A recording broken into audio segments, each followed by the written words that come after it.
We're here at Cookman Healing Park in Gyeongju for a scenic cano ride. Hi Melivers! Kung gusto mo ng ganitong vibe, add this to your next South Korea itinerary. Na-enjoy talaga namin yung cano experience kasi halos na solo namin yung lake.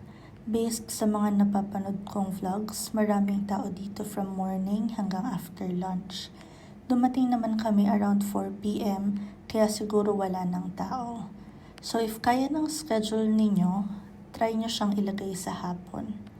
May mga water sprinklers din pala dito, so be ready. Nagyelo yung buhok ko kasi medyo natagalan ako sa area na may sprinkler. Pagbalik naman namin sa van, pati damit namin marami ng yelo. Last week of December kami pumunta kaya hindi pa super kapal ng yelo sa paligid. I think mas maganda dito around January para mas frozen and mas dramatic yung view. Private tour pala yung kinuha namin and inad lang namin to sa second day namin. They also offer sledge rides surrounded by ice and of course yung scenic canoeing while feeding ducks and geese.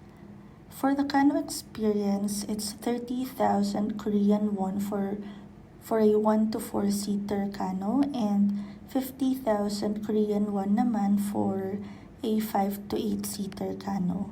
Hindi na namin na-try pala yung sledge ride kasi may iba pa kaming pupuntahan. Open rin sila from 10 a.m. to 5 p.m. Comment your questions below. See you in the Meliverse.